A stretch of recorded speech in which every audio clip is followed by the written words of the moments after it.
पिछले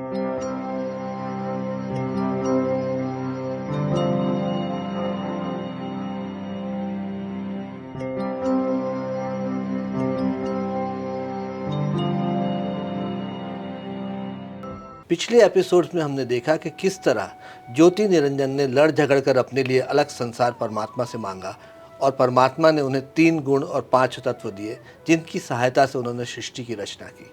आप सोचते होंगे इस तरह की तमाम कहानियाँ तो आप बरसों से सुनते आए हैं। जी हाँ, आप सही सोच रहे हैं। मेसोपोटामिया की सभ्यता से लेकर साउथ अफ्रीका के जनजातियों के मिथकों में हमने ये कहानियाँ सुनी हैं। हिंदुस्तान की जनजातियों के मिथकों में भी ये कहानियाँ हमने सुनी हैं। लेकिन क्या जो कहानी अभी हमको सुनाई जा रही है उसका कोई रेफरेंस पॉइंट है? जी हाँ, किताब जो उनकी है मैसेजेस फ्रॉम गॉड, उसमें लिखा है कि कबीर भी उन्हीं की संतान थे, उन्हीं परमात्मा की संतान थे। तो आज ये देखते हैं और प्रदीप जी से समझने की कोशिश करते हैं कि क्या उनकी बातों और इनकी बातों में कुछ तालमेल है। नमस्कार, मैं हूँ रविंद्र बड़गैया। एक बार फिर freedom through the grace of goddess and God में आपका स्वागत है। आपने सुन ही लिया होगा कि आपके और कबीर जी के कथनों में कितना फ़र्क और कितनी समानता है। कबीर जी आए थे करीबन 600 साल पहले। मकसद उनका भी वही था कि किस तरह आत्माओं को राजा के चुंगल से छुड़ाया जाए। जी,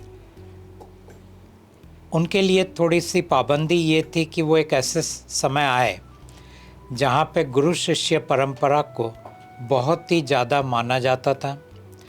अगर आप किसी संप्रदाय के साथ जुड़े नहीं हैं, किसी लीनिएज के साथ जुड़े नहीं हैं, तो लोग आपकी बातें सुनते नहीं थे। तो उनको दरअसल एक लीनिएज का सहारा लेना पड़ा और वहाँ से वो आगे बढ़ के एक समय आया जब उन्होंने अपनी पूरी अलग टीचिंग्स पेश किया जो उनके लीनिएज से पूरा मिलता जुलता नहीं था। इसमें एक प्रश्न ये है कि आपने कहा कि उनका भी वही मकसद था कि सोल्स को इंडिपेंडेंस या फ्रीडम दिलाना है। अब पहले मैं शुरू करता हूँ इस बात से, क्योंकि वो संतान थे परमात्मा के, उनके हिसाब से और आपके हिसाब से परमात्मा का क्या स्वरूप था? फॉर्मलेस है कि विद फॉर्म है? कबीर ने कहा है कि परमात्मा के एक आकार है। परमात्मा हमारे मनुष्य जैसे ही हैं क्योंकि हमें उनके आकार के हिसाब से ही बनाया गया है। एक सेकंड इसमें, लेकिन मेरे पास उनके दोहे हैं, उनके हैं कि नहीं आप मुझे बताइएगा, क्योंकि जो अब कबीर के नाम से प्रचलित हैं वो कहते जाके मुख माथा नहीं ना ही रूप कुरूप। मतलब उनका कहने का मतलब है जिनके यहाँ कोई मुंह नहीं है और उनका कोई रूप नहीं है और ना वो सुंदर है ना वो कुरूप है, ये उसकी व्याख्या है। इनके हिसाब से गॉड जो है वो फॉर्मलेस है, निर्गुण और निराकार है। ये दोहा कबीर का नहीं है, ये दोहा राजा ने लिखा है कबीर के नाम से। और राजा का ये लिखने का मकसद ये था कि राजा कभी भी अपने बच्चों के सामने या इंसानों के सामने कोई भी रूप रंग लेके नहीं आया। तो इसीलिए उन्होंने अपने आप को फॉर्मलेस कहा, उन्होंने अपने आप को कोई रूप नहीं दिया और उनकी जो मंशा थी यहाँ पे वही दिख रहा है। ये कबीर के दोहे नहीं है। एक आम जनमानस के मन में तो ये कबीर के दोहे के नाम से प्रचलित है। अगर मान लीजिए तो कबीर का दोहा माना जाए तो ये क्या हम समझ सकते हैं कि ये लाइनें जो उन्होंने कही हैं, ये पंक्तियाँ जो कही हैं, ये किंग के लिए कही हैं कि परमात्मा के लिए कही हैं? ये लाइन दरअसल उन्होंने नहीं कहा है। कहा ही नहीं है? उन्होंने कहा ही नहीं है क्योंकि उनके जितने भी टीचिंग्स थे परमात्मा ने या तो बदल दिए या तो उसको रीराइट किया या डिलीट कर, मतलब या तो डिलीट किया या तो रीराइट किया। परमात्मा ने, किंग ने वो किया। अच्छा, तो उनके ओरिजिनल मैसेजेस अब हमारे पास नहीं है। आपकी किताब में लिखा हुआ है कि भगवान परमात्मा जो है वो आपसे न सरेंडर चाहते हैं, न डिवोशन चाहते हैं, न भक्ति चाहते हैं। लेकिन अगर हम कबीर की बातों पे जाएं तो वो कहते हैं एक जगह कि अगर कंप्लीट वो भक्ति काल के कवि थे और उसका मार्ग जो था वो ईश्वर तक पहुंचने का तो वो भक्ति का था। वो कहते हैं complete surrender and devotion is necessary to achieve God और टू रीच गॉड। जी हाँ, मैं जो कह रहा हूँ लोगों को वो दरअसल इन पंक्तियों के विपरीत जाते हैं। जी। विपरीत जाने का कारण ये है कि मैं हर बार कहता हूँ कबीर के दोहे अब वो कबीर के नहीं थे। मैं जिनको पेश कर रहा हूँ उनके साथ मैंने काम किया है, उनके साथ मैंने बात किया है। उन्होंने कहा कि कबीर के सब टीचिंग्स को बदल दिया गया है या तो डिस्टॉर्ट कर दिया गया है। उन्होंने कहा कि आज जो मैं तुम्हें कह रहा हूँ ये सत्य है और मैं उसी मैसेज को परमात्मा तक पहुँचाता हूँ। ये बात सही है कि और भी कई मैसेजेस हैं जो राजा के पास से आए हैं जो मेरे मैसेज के खिलाफ जाता है। क्या परमात्मा ने आपको ये बताया कि कबीर के सही दोहे जो उन्होंने वास्तव में कहे थे उसका कोई अंश उन्होंने बताया? ना, उन्होंने कोई नहीं बताया। कोई नहीं। उनका ये कहना है कि जो उन्होंने कहा था उससे किंग ने बदल दिया है। जी। अच्छा, चलिए मैं एक और कबीर का ही एक दोहा है, अब इसको बदला है कि नहीं मालूम। उसमें वो कहते हैं कबीर केवल राम की तू जीने छाड़े ओट। मतलब वो बोलते हैं कि भगवान राम, क्योंकि उस ज़माने में राम जो कि सेकंड गॉड है शायद आपके किताब में जो लिखा हुआ, वो डेटी है, मतलब पहला डेटी है। तो वो उसके बारे में कहते हैं कि उसको उनका साथ नहीं छोड़ना है, साथ छोड़ दोगे तो बहुत परेशानी में पड़ जाओगे। तो एक तरीके से ये भगवान राम का महिमा मंडन कबीर जी करते हुए नजर आ रहे हैं, परम आत्मा का महिमा मंडन नहीं कर रहे हैं। इसको आप किस तरीके से देखते हैं?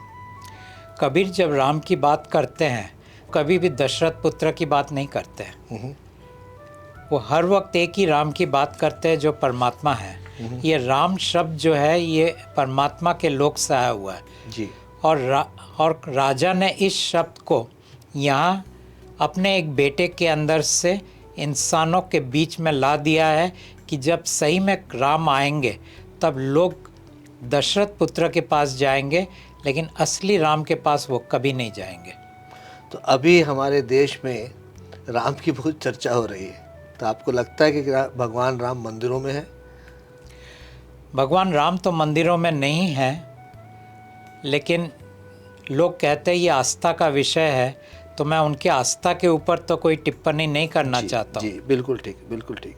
तो अब मैं ये समझना चाह रहा हूँ कि भगवान के अलग अलग रूप, भगवान राम के अलग अलग रूप की चर्चा आपकी किताब या कहीं मैंने पढ़ी थी, तो उसमें से जो सबसे न्यारा राम जो है उसको आपने कहीं बोला है कि वो उस राम की चर्चा कबीर ने करी है, वो दशरथ पुत्र राम की बात नहीं कर रहे हैं। दरअसल एक दोहे की मैंने बात की थी जी, जहाँ पे कहते हैं कि पहला राम दशरथ का बेटा जी, दूजा घट घट में बैठा जी, तीजे का सकल पसारा चौथा सबसे न्यारा। ये किसी का दोहा है कि आप इसको?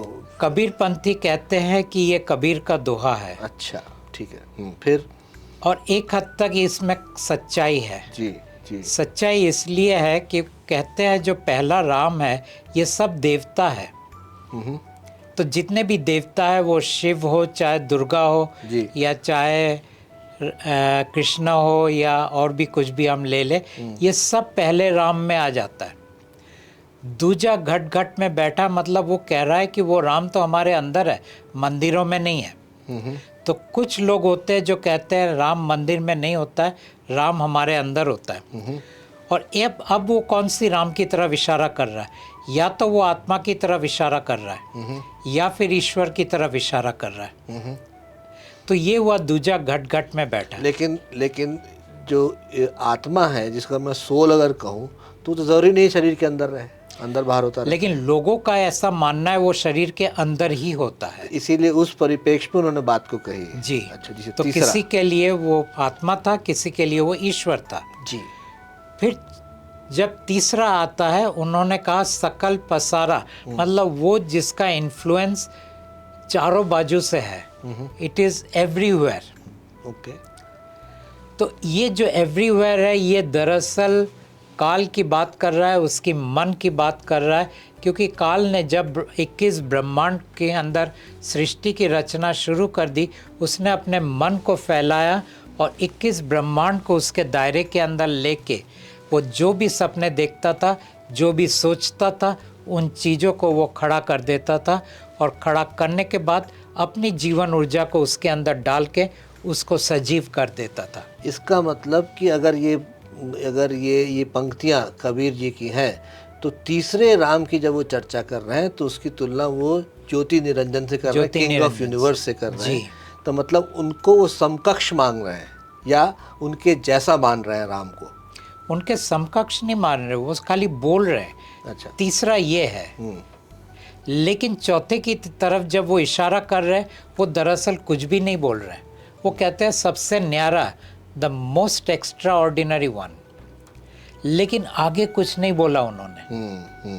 ऐसा नहीं कि उन्होंने बोला नहीं है, लेकिन यहाँ पे उस चीज को पूरा दबा दिया गया है। अच्छा। तो इसीलिए पार्टली ये ट्रू है और पार्टली नहीं है। कबीर का राम वो चौथा जो सबसे न्यारा है वो है। एक्चुअली राम एक ही है, बाकी सब राम को इन्होंने, राजा ने अलग अलग श्रेणी में बांट दिया, थोप दिया गया है। थोपा हुआ है। चलिए एक और बात है जो कि पर्पस ऑफ लाइफ से जुड़ी हुई है। जी। आपकी किताब में मैंने देखा कि life, the purpose of life is empty and meaningless, ये आप कहते हैं। हालांकि ये मेरी व्यक्तिगत फिलॉसफी से काफ़ी मिलती है। मैं भी समझता हूँ जीवन एक टाइम पास है, from log in to log out. बहरहाल बहुत बढ़िया। लेकिन आपसे ये मैं समझना चाहूँगा कि कबीर के दोहे में ये कहते हैं, काल करे सो आज कर, आज करे सो अब, पर में परलय होएगी बहुरी करेगा कब। मतलब वो इसमें एम्फेसिस दे रहे हैं कि काम करने पे, मतलब किसी पर्पस की बात की ओर इशारा कर रहे हैं। तो अगर आप ये कहते हैं कि जीवन एम्प्टी है और मीनिंगलेस है, तो लेकिन कबीर यहाँ किस पर्पस की फिर बात कर रहे हैं? वो कोई पर्पस की बात नहीं कर रहे, वो बोल रहे कि प्रोक्रास्टिनेट मत करो, क्योंकि प्रोक्रास्टिनेशन एक बहुत बड़ी मानसिक बीमारी है। और जीवन में अगर तुम कुछ करना चाहते हो तो उसे अब करना पड़ेगा, कल नहीं, परसों नहीं। अगर करना चाहते हो, अगर करना चाहते हो तो, नहीं करना चाहते हो तो कोई और परेशानी अगर आप कुछ नहीं करना चाहते हो, कबीर को उसमें भी कोई प्रॉब्लम नहीं है। तो इसीलिए ये दरअसल सिर्फ एक इशारा है कि अगर आप ज़िंदगी में कुछ करना चाहते हो तो उसको आज करो, सपने मत देखो, या उसको कल या परसों के लिए मत रखो। एक अब अंतिम पॉइंट जो कबीर का है इसमें, उसमें मैं अपने किताब में आपने लिखा, आई हैव, कबीर के लिए नहीं लिखा आपने, परमात्मा के लिए लिखा है। परमात्मा ने जैसे लिखा है उस किताब में, आप तो मैसेज कैरी कर रहे हैं जी, कि I have not come here to do good for humans, nor have I come to save them. Human beings have something which the God had given, and I have come to take it back. Yes. अब कबीर ये कहते हैं कि बड़ा हुआ तो क्या हुआ, जैसे पेड़ खजूर, पंथी को छाया नहीं, फल लागे अति दूर। मतलब वो कह रहे हैं कि आपको जीवन का जो पर्पस है, पीछे इन दोनों क्वेश्चंस को मैं जोड़ रहा हूँ कि पर्पस है भला करना, अगर आपने भला नहीं किया तो क्या किया। तो इन दोनों को आप किस तरीके से देखते हैं? ये वाला लाइन भी कबीर के नहीं है, क्योंकि अगर आप भला कर रहे हैं तो फिर आप दूसरों के कर्म के अंदर अपने कर्म को बांध रहे हैं। इसीलिए मैं लोगों को कहता हूँ कि भला मत करो।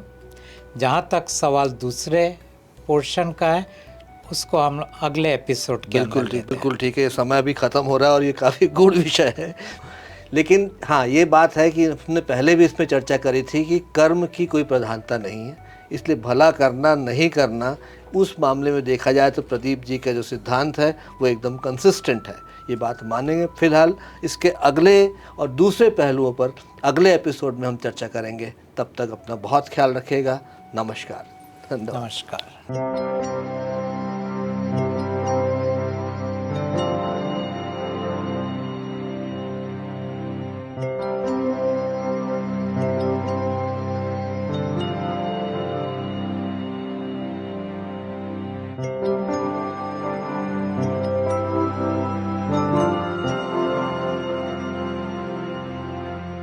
thank you